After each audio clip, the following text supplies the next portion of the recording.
Argentina has closed its electoral campaign ahead of second round of voting that will be held on Sunday. Now the country remains polarized as both candidates display two antagonistic development models. Our correspondent in Buenos Aires now with the latest on this election. According to leading economists and political analysts, the right-wing Cambiemos coalition, led by its presidential candidate, millionaire businessman Mauricio Macri, will direct its economic policy towards a return to the International Monetary Fund if it prevails in this Sunday's runoff. Everything they are promising to do goes in that direction. The issue on rates, for instance, where they have said that they will reduce subsidies to lower public spending, and they will reduce state contracting and cut down public employment to also lower spending. They are aligning themselves to the guidelines set by the IMF. They wish to return to being a qualified client or pupil, so the IMF enables them new loans.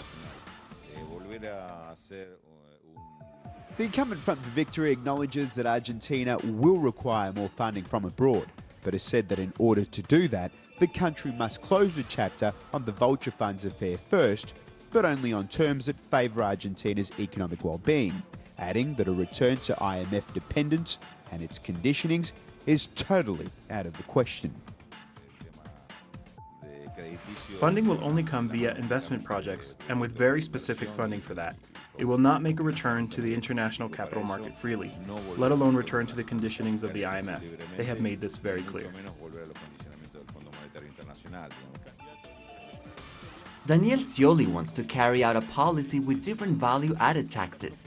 That is to say that he's proposing a modification to this country's taxation structure, which will permit pensioners to get a percentage of their purchases back. This can be done because there is no IMF interference at all. The thousands of Argentines who have taken to the streets to show Daniel Scioli and the FPV their support have widely said that they are against a return to neoliberal economic policy, which always includes IMF intervention on a sovereign country's finances. A return to the IMF is like going back to when the youth of this country thought that their brighter future was beyond the international airport. It's like going back to when they thought that a better horizon was beyond our borders, not just Argentina, but beyond our Patria Grande, because as the IMF advances in a region, it advances on it as a whole, which will start with a plan of neoliberal restoration in all of the region. We're seeing how it is wanting to advance in Brazil, so if it advances in Brazil and in Argentina, it will demolish everything that has been achieved, but we won't let that happen.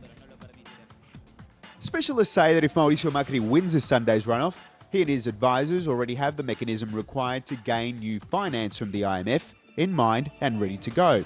They plan to surrender to the vulture funds and pay what New York Judge Thomas Griesa has ordered. Other creditors, known as the Me Too creditors, will want the same treatment, and Argentina would potentially have to pay up approximately $20 billion, putting massive strain on the country's reserves, which would inevitably lead to a new bailout package from the IMF and its interference in Argentina's economic policy. Leo Politico Uti, Telesur, Buenos Aires.